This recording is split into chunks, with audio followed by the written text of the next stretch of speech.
Webinars DGE. Direção-Geral da Educação, Ministério da Educação e Ciência. Divulgação de projetos, iniciativas e boas práticas na educação portuguesa. Bem-vindos a mais um webinar DGE, hoje subordinado ao tema Educação Escolar e Minorias. Para falarmos sobre este assunto, temos connosco a professora doutora Maria José Casanova, que detém mestrado em Educação Intercultural pela Universidade do Porto, doutoramento em Socioantropologia da Educação e da Cultura pela Universidade de Granada. Atualmente é professora auxiliar do Departamento de Ciências Sociais da Educação na Universidade do Minho, sendo também investigadora do Centro de Investigação. Para além de tudo isto, é membro de várias redes de investigação internacionais, é perita externa num agrupamento de escolas, conselheira do Alto Comissariado para a Imigração e o Diálogo Intercultural, sendo que tem um vasto trabalho de âmbito internacional com as mais diversas publicações em 8 países, nas áreas da Sociologia da Educação Intercultural, da etnografia, cultura cigana, género, cidadania e direitos humanos. Professora Maria José Casanova, começo por lhe agradecer, em meu nome, em nome da Direção-Geral da Educação e, em particular, em nome da EPIPS, toda a disponibilidade que tem demonstrado perante a dinamização desta sessão. Muito obrigada também pelo convite, é com muito gosto que estou cá. Ora bem, então começaria por lhe colocar a seguinte questão. Na perspectiva da professora, a escola de massas tem acarretado diversas potencialidades e diferentes constrangimentos. O que é que nos pode dizer sobre este tema? Bom, é um tema que é muito aliciante, mas também muito complexo. E antes de entrarmos propriamente na questão que coloca, creio que importa contextualizar um pouco a emergência da escola de massas em Portugal. E, nesse sentido, eu gostaria de começar por dizer que a escola de massas é uma realidade sociohistórica muito recente. Aliás, se quisermos falar mesmo da escola de massas, de facto, só poderíamos falar após 25 de Abril. Mas, se quisermos falar dos primeiros passos que foram dados para a construção da escola de massas, nós remontaríamos ao tempo do Marquês de Pombal, quando, depois de expulsar os jesuítas, o Marquês de Pombal, em 1772, criou as primeiras escolas de saber ler, escrever e contar para rapazes, filhos da burguesia urbana, dos artesãos urbanos. E, repito, só para rapazes. Não é? As primeiras escolas para raparigas foram construídas em 1790 e só entraram em funcionamento em 1815, ou seja, 43 anos depois de se terem aberto aos rapazes. E, no que diz respeito às minorias, nomeadamente às pessoas pretas, mulatas, ciganos, etc., a escola apenas se abriu na segunda metade do século XX. E, se nós pensarmos nas crianças e jovens com deficiência, então, esta incorporação à escola ainda é muito mais tardia, porque ela remonta apenas a 1991. Não é? Portanto, digamos que nós precisamos de ter primeiro esta visão, mesmo que breve, desta construção faseada no tempo da incorporação à escola dos diferentes atores sociais que fazem parte da sociedade, não é? Apesar de nós termos tido, de sermos um país relativamente precoce no que diz respeito à escolaridade obrigatória, ela de facto tardou na sua concretização e o acesso foi gradual, até que hoje finalmente temos presentes na escola que nós conhecemos todos os atores sociais que fazem parte da sociedade. Mas a construção mesmo da escola de massas deu-se pós 25 de Abril. Em que houve um grande investimento na formação de professores para fazer face exatamente a esse aumento da população escolar e para se poder construir uma escola onde todos tivessem lugar. Não é? E esta abertura da escola trouxe consigo outros desafios, não é? Porque a escola estava habituada a um determinado tipo de público e depois passou a ter toda a pluralidade de públicos, o que significou que a escola teve também que se desafiar a si própria e pensar em formas diversificadas de ensino que pudessem atender essa pluralidade de públicos, não é? De facto, mesmo com a diversificação das vias de ensino a que nós temos vindo a assistir, porque a escola foi gradualmente tendo outras vias de ensino para além do currículo, entre aspas, normal, mas que se constituíram como vias completamente periféricas. Ou seja, não são vias equivalentes ao currículo, entre aspas, regular, mas vias alternativas, não é? Que são vias menos prestigiadas e menos prestigiantes dos detentores dos diplomas que estas vias proporcionam. Ora, o que é que acontece aqui? Acontece que estes jovens acabam por não ter acesso àquilo que um sociólogo francês, que é o Pierre Bourdieu, designava de mínimo cultural comum. O que é que isto significa? Ele considerava que era importante que todas as crianças e jovens, quando abandonassem a escola, tivessem um mínimo cultural comum, que era uma base cultural que fosse idêntica para toda a população. Ora, com a diversificação das vias de ensino, a atingir, inclusive, o segundo ciclo do ensino básico e até o primeiro ciclo com os chamados PCAs, os percursos curriculares alternativos, é impossível a população escolar ter acesso, não é, de forma igualitária a este mínimo cultural. E, para mim, o grande desafio da escola é fazer com que as crianças e jovens tenham acesso ao saber que é socialmente valorizado e, ao mesmo tempo, tenham também acesso à aprendizagem da cidadania e dos direitos humanos para se formarem simultaneamente como pessoas portadoras de um determinado conhecimento científico e, ao mesmo tempo, com valores humanísticos que tornem a sociedade mais humanizada. Na sua opinião e da experiência de campo que detém, que medidas é que podem ser implementadas por forma a promoverem uma inclusão efetiva das minorias e por conseguinte, não é, o seu sucesso educativo? Ora bem, eu acho que aqui importa, primeiro que tudo, fazer uma distinção entre... Uma distinção não. Falar do conceito de minoria, não é? Mas, se calhar, antes disso, importaria também, que era uma coisa que eu queria fazer, não é? A distinção entre escola de massas e escola massificada, ou massificação escolar, porque normalmente faz-se uma confusão entre estes dois conceitos e eles são, de facto, conceitos diferentes. Quando nós falamos de escola de massas, estamos a falar de uma escola que é aberta a todos os atores sociais. Quando falamos de massificação escolar, estamos a falar do mal-estar que resulta do facto de nem todas as crianças e jovens que têm acesso à escola terem efetivamente sucesso nela. Não é? Portanto, e esta é a definição de massificação escolar. E é essa a situação que nós vivemos. Temos uma escola de massas onde nem todos os jovens têm sucesso nela. Portanto, assistimos a uma massificação escolar que tem a ver com isto, não é? Com o facto de nem todos os jovens que acedem à escola terem efetivamente sucesso nela. E de entre esses jovens que frequentam a escola, temos jovens oriundos de minorias, não é?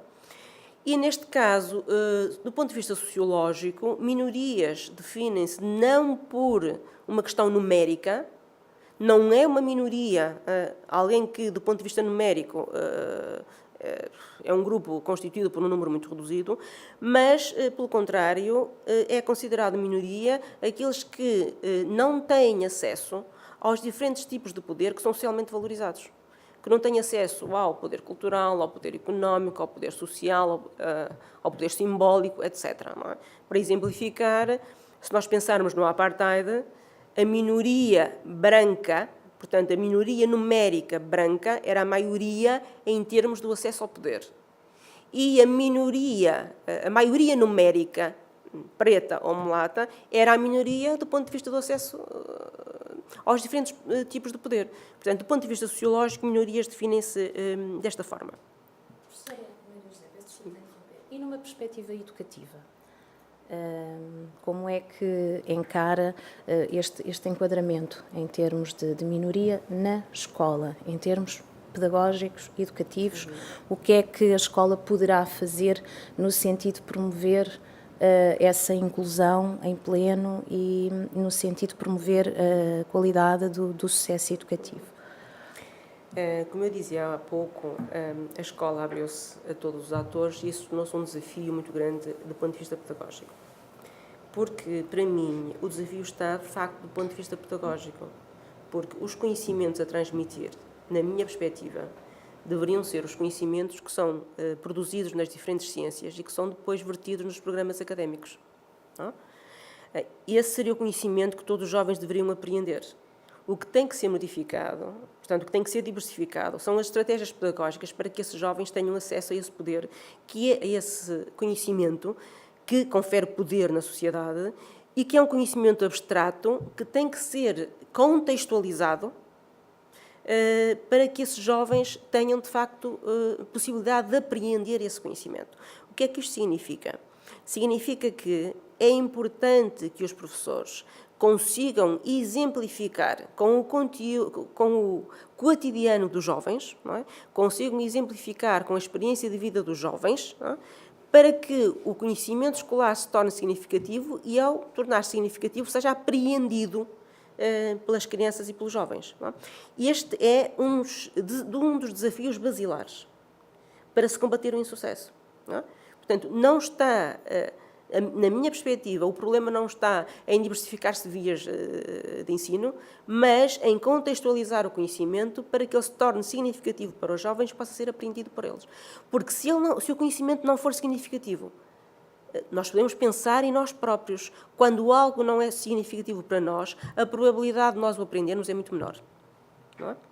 Portanto, o primeiro desafio será este, não é? A diversificação pedagógica, portanto, das estratégias de ensino, de forma a que o conhecimento abstrato se torne significativo para os jovens. Não é? Isso será... Mas há aqui uma outra questão que, para mim, é importante, na minha perspectiva, é bastante importante, e que é genérica e que depois se agrava no que diz respeito às minorias, e que eu acho que é importante falar sobre isto. Na minha perspectiva, existe um desfazamento muito grande entre a forma como a sociedade perspectiva a escola e a forma como os jovens perspectivam a escola. E em que é que consiste esse desfazamento? A sociedade olha para a escola como um lugar de preparação para a vida ativa. Isto é parece um bocado de senso comum, mas não é. Que é toda a vida do ser humano está voltada para o seu ciclo de vida ativa, em que integra o mercado de trabalho e vai contribuir para a produtividade do ponto de vista das sociedades. E, por causa disso, quer seja a infância, quer seja a juventude, quer seja depois da terceira idade, são idades que não contam porque não são idades consideradas produtivas. O que significa que se dá menos importância, não é?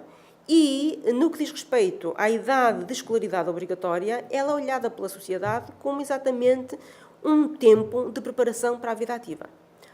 Ora, para os jovens, a escola não é perspectivada como um tempo de preparação para a vida ativa, mas como um lugar de vida, como um lugar da experiência de vida, em que eles estão lá não somente para aprender os conhecimentos científicos, mas estão também lá para namorar, para fazer amizades, para viver aquele contexto como vive em qualquer outro contexto da sua vida. E este desfazamento, na minha perspectiva, este desfazamento dá origem a uma parte substancial do insucesso a que nós assistimos. E que eu considero que não é um insucesso dos jovens, mas é um insucesso da instituição escolar. Porque normalmente é perspectivado ao contrário. É um insucesso dos jovens e das famílias. E eu considero que é um insucesso da instituição escolar como um todo, que não consegue arranjar formas pedagógicas, etc., inclusive de ter recursos materiais e humanos para, de facto, fazer com que este insucesso se transforme em sucesso, não é? e fazer com que os jovens tenham, de facto, sejam produtivos do ponto de vista da aprendizagem. Não é? E então aqui, relativamente às minorias, este desfazamento acaba por ser duplo. É agravado. Não é? E mais especificamente no que diz respeito ao grupo cigano, esse desfazamento é ainda maior porque qualquer instituição da sociedade maioritária funciona segundo regras que eles não conhecem. Porquê? Porque são regras que não fazem parte das regras da sua cultura. Não é? E como são um grupo que ainda vive relativamente fechado, não é? E este fechamento é auto e hetero, não é? É um autofechamento e também está relacionado com um heterofechamento pelo facto da sociedade maioritária não se abrir a esta minoria, não é? Nomeadamente por todos os estereótipos que são construídos à volta dela, não é? E que depois são vertidos na escola porque se atribuem às crianças todos os estereótipos que são relacionados com o seu grupo de pertença, e esses estereótipos funcionam como uma profecia que se autorrealiza. O que é que isto quer dizer? Eu digo isto muitas vezes aos meus alunos, porque acho que é importante. Na década de 20, um sociólogo americano, a propósito da Grande Depressão, e porque corria um boato de que um banco ia abrir falência, as pessoas que tinham as suas economias correram todas a levantar as economias. E o banco faliu efetivamente. Não é? Portanto, era um boato, não era verdade que o banco ia falir, mas perante esse boato as pessoas quiseram ficar precavidas e recolher o dinheiro, e o banco faliu efetivamente. E então o William Thomas, na altura, disse esta frase que para mim é lapidar: quando as pessoas definem uma situação como real, ela torna-se real nas suas consequências. Porquê? Porque as pessoas vão agir de acordo com a percepção que têm dessa situação, fazendo com que ela se torne realidade. Ora, do ponto de vista da escola, os professores e as professoras, de forma não consciencializada, porque estes estereótipos funcionam frequentemente de forma não consciencializada, as pessoas têm-nos, verbalizam-nos e não têm consciência de que estão a verbalizar estereótipos. Não é? Bom, e já agora aqui também um parênteses para dizer que estereótipos é uma ideia pré-concebida, não é?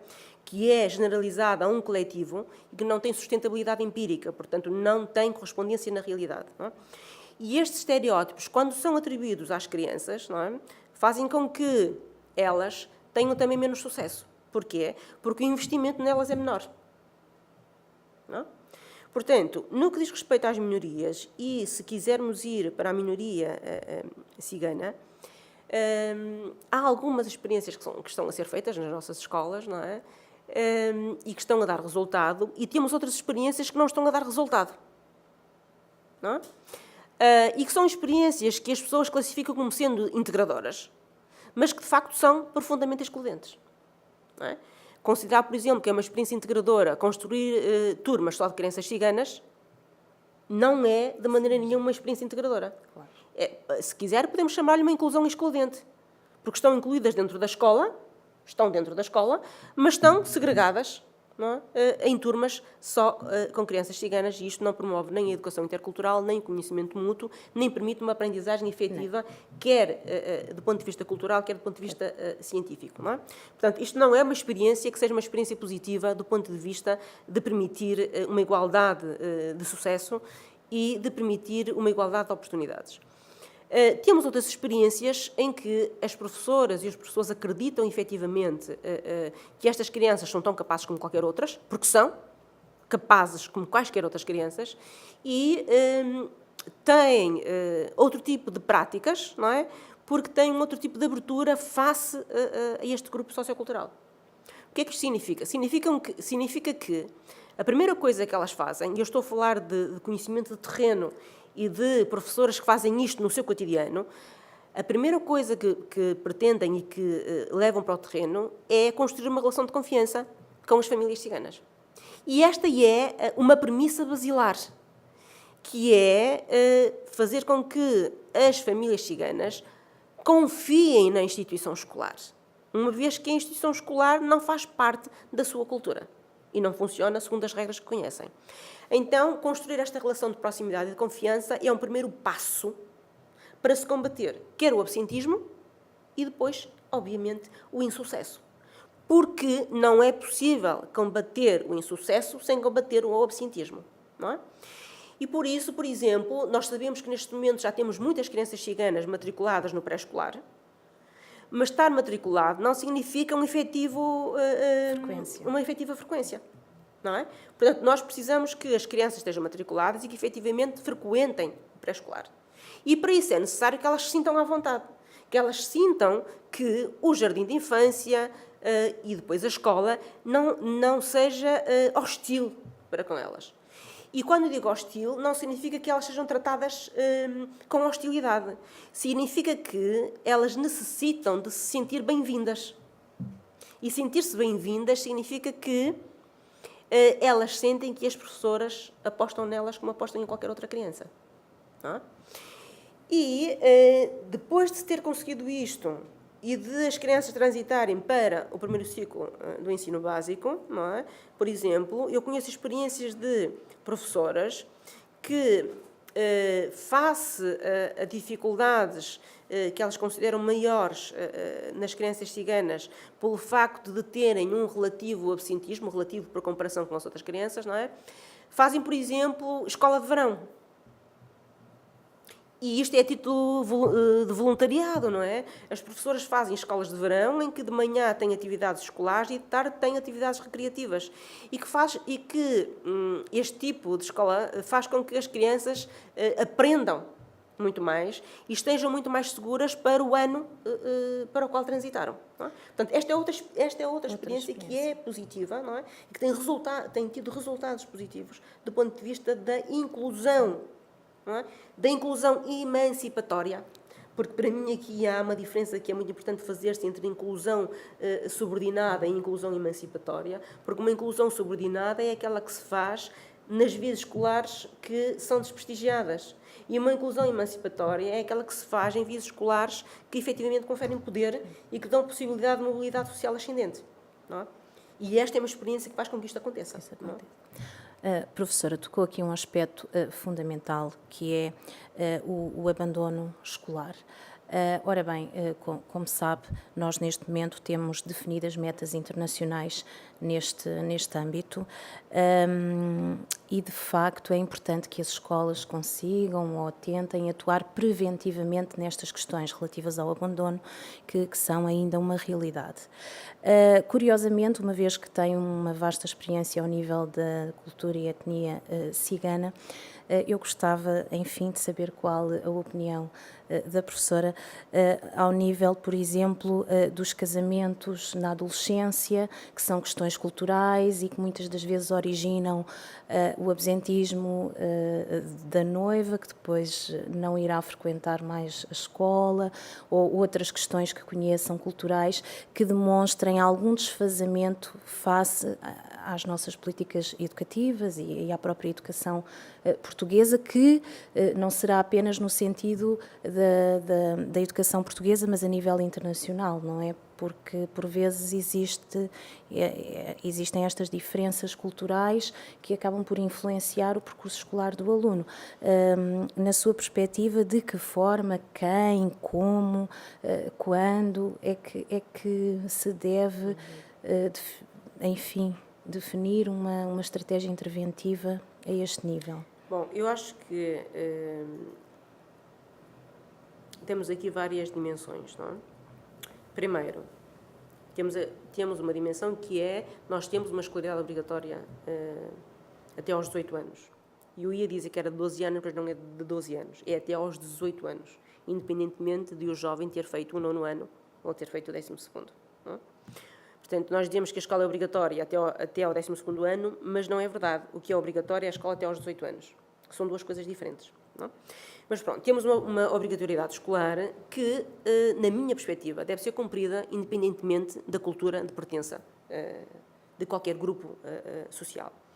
O que é que isto significa? Significa que, na minha perspectiva, a educação escolar é um direito humano fundamental. Porquê? Porque empodera, como dizem os brasileiros, e é um termo que tem muita força, não é?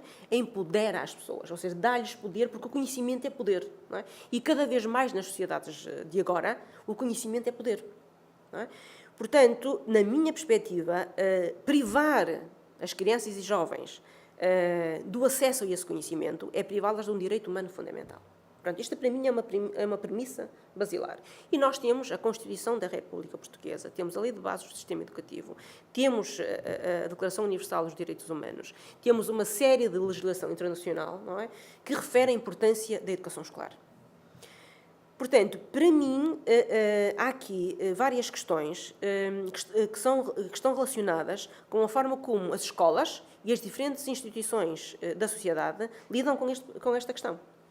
O que é que eu quero dizer com isto? Quero dizer que, por exemplo, se a escola não transmitir à Comissão de Proteção de Crianças e Jovens que temos jovens em abandono escolar, a Comissão de Proteção de Crianças e Jovens não pode atuar. Portanto, o primeiro passo é, quando existe abandono, a escola agir em conformidade. E agir em conformidade é exatamente comunicar à Comissão de Proteção de Crianças e Jovens. E, por sua vez, esta comissão vai atuar no sentido de falar com as famílias respectivas para que a jovem volte à escola, não é? E, se isso não acontecer, temos depois os tribunais para decidir o que fazer com esses casos. E isto é importante. Aliás, eu fiz há relativamente pouco tempo, participei numa formação para magistrados no Centro de Estudos Judiciários, exatamente por causa de ajudar a refletir sobre o tipo de decisões a tomar nestas situações, não é? E aquilo que eu defendo é que a obrigatoriedade deve ser cumprida, portanto, as decisões devem ser homogéneas a esse nível, mas depois o que pode mudar, e deve, não é? É que há uma heterogeneidade de estratégias para cumprir essa escolaridade obrigatória. Não é? Por exemplo, eu posso decretar, do ponto de vista legal, que se os pais não querem que a jovem, porque já casou ou etc., não, casar de acordo com a lei cigana, que é diferente do casamento da sociedade maioritária, que se comprometa a ir fazer os exames de final de ciclo. Não? E que isto implicará que tenha que frequentar um centro de estudos, etc. Não é? Portanto, o que eu quero dizer é, nós temos formas, estratégias alternativas, não é? Que não colidem com a cultura, com valores culturais, e que ao mesmo tempo permitem que seja cumprida a escolaridade obrigatória. Agora, esta questão de cumprimento da escolaridade obrigatória é fundamental, porque há todo um conhecimento que é transmitido e que faz com que as pessoas fiquem portadoras, não é? De uma maior capacidade de intervir na sociedade e de serem cidadãos e cidadãs ativas e críticos e que ajudem a construir a sociedade. Não é? Claro.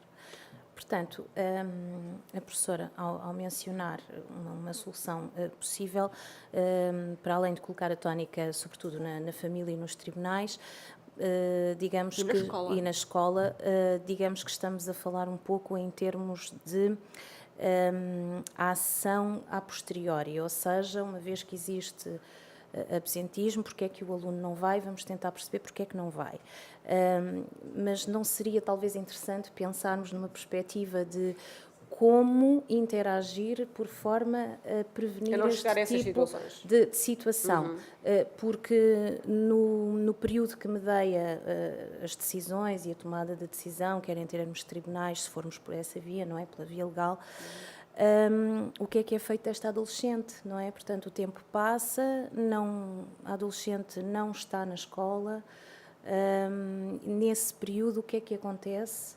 E mesmo que haja um comprometimento por parte das famílias no sentido da realização dos exames de finais de ciclos, nesse período como é que a jovem poderá recuperar, como não vai à escola, indo à escola, que tipo de ensino? Pode recuperar de diversas formas, não é? Com apoios, evidentemente, não é? Apoios profissionais, tem que ser com professores, não é? Porque, de contrário, são os professores que são detentores do conhecimento científico, não é? Do conhecimento académico. Agora, a questão que está a colocar tem a ver com eu estava a falar de uma situação em que nós já chegamos a um ponto em que as jovens Já abandonaram ou já querem abandonou abandonar, ou não tem é? um elevado absentismo. Exatamente. Como prevenir? A questão é como agir no sentido de essas situações não acontecerem. Bom, mas isso, voltamos àquilo que eu já referi inicialmente, que é a construção de uma relação de confiança entre escola e famílias, não é? Que isso é muito importante. A escola tem que confiar, as famílias têm que confiar na escola e nos seus profissionais, não é? Sabendo que as suas filhas estão em segurança, não é? E haver um trabalho das escolas e de outras instituições junto das famílias para que estas compreendam a importância da educação escolar, independentemente do tipo de profissão que os jovens venham a exercer no futuro. Não é? Independentemente do tipo de profissão, quanto maior for o grau de escolaridade, maior é a sua percepção do mundo social, maior é a compreensão desse mundo social. Não é? E, portanto, maior é a probabilidade de agir, não é, no sentido de defender os seus direitos e os direitos dos outros. Não é? Esta é uma questão que pode parecer que é despicienda, mas não é. A construção desta relação de confiança, eu vou-lhe dar um exemplo. Quando eu fiz o meu doutoramento, eu acompanhei várias famílias ciganas, não é? E a escola, não é? Durante 5 anos, e recolhi os dados durante 5 anos, porque estas famílias ciganas estavam num bairro social que a Câmara quis demolir e que depois realojou estas famílias em vários bairros de habitação social da cidade do Porto. E um fenómeno curioso, muito interessante, não é? É que, à medida que as famílias abandonavam o bairro, o número de crianças na escola diminuía, mas o número de crianças na escola que diminuía era o das crianças que não eram ciganas. Ou seja, diminuía o número de crianças e aumentava a percentagem de crianças ciganas. Não é? Porquê? Porque os pais continuavam a dar a morada daquela escola, porque era uma escola com a qual eles tinham construído uma relação de confiança. E então, enquanto não conheciam a nova escola, não é, mantinham as crianças na escola com a qual eles tinham construído a relação de confiança. Entendem? Portanto, não estou a falar de cor, estou a falar com conhecimento de terreno da importância da construção dessa relação de confiança. Não é? Depois, há aqui uma dimensão que é fundamental, que é na escola. E, mais uma vez, vou falar com conhecimento de terreno. Não é? 3 adolescentes ciganas que passaram para o 2º ciclo do ensino básico. Para um currículo normal. Não é? Portanto, não para vias alternativas. E as professoras ficaram extraordinariamente espantadas com o facto de aquelas pré-adolescentes terem os cadernos extremamente organizados, tiraram os apontamentos corretamente nas aulas, saberem apanhar o autocarro de ida e volta para a escola, porque achavam que aquelas crianças não tinham competências para fazer aquele tipo de percurso e aquele tipo de aprendizagem, etc. Ou seja, os estereótipos construídos, não é? E que ali estavam a ser desconstruídos pela evidência empírica, não é? E que foi muito importante, mas isto para dizer que as professoras têm estes estereótipos em relação às crianças de que elas não são capazes. E então acontece frequentemente que estas crianças ciganas são canalizadas para vias curriculares alternativas ou até para o ensino especial, com base em testes de QI, que são testes de QI baseados na cultura maioritária e em conhecimentos e não em inteligência, e que, com base nestes testes de QI, depois as crianças são canalizadas ou para vias alternativas ou para o ensino especial. Entende? E isto é extremamente grave, porque tem subjacente quer estes estereótipos, quer um racismo que eu chamo um racismo paternalista não assertivo, que muitas vezes é o ciganinho, coitadinho, etc., não é? Mas que não permite de maneira nenhuma que estas crianças tenham um desenvolvimento cognitivo e um desenvolvimento do ponto de vista do conhecimento científico que lhes permita uma mobilidade social ascendente. Não? Professora, agradeço imenso, levantou aqui imensas questões muito interessantes, muito importantes, deu aqui um mote para refletirmos sobre vários aspectos. Obviamente que seria um prazer continuarmos esta conversa. Não temos mais tempo, mas tocou aqui questões de facto muito interessantes e também nos deu a conhecer alguns casos, enfim, de referência e de sucesso e que devemos seguramente ter em mente e seguir, no sentido de tentarmos perceber como é que podemos operacionalizar todos estes meios e, enfim, definir uma estratégia preventiva neste campo. Uma vez mais, reiteramos o nosso agradecimento pela disponibilidade da professora. Agradecemos, portanto, a todos que de alguma forma estiveram connosco hoje aqui nesta pequena conversa. Gostaria de relembrar que podem enviar as vossas questões e dúvidas sobre esta sessão para o webinar@dge.mec.pt. Por nós, até ao próximo webinar.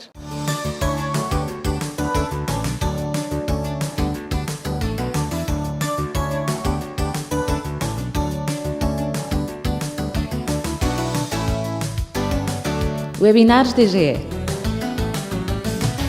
Direção-Geral da Educação, Ministério da Educação e Ciência. Divulgação de projetos, iniciativas e boas práticas na educação portuguesa.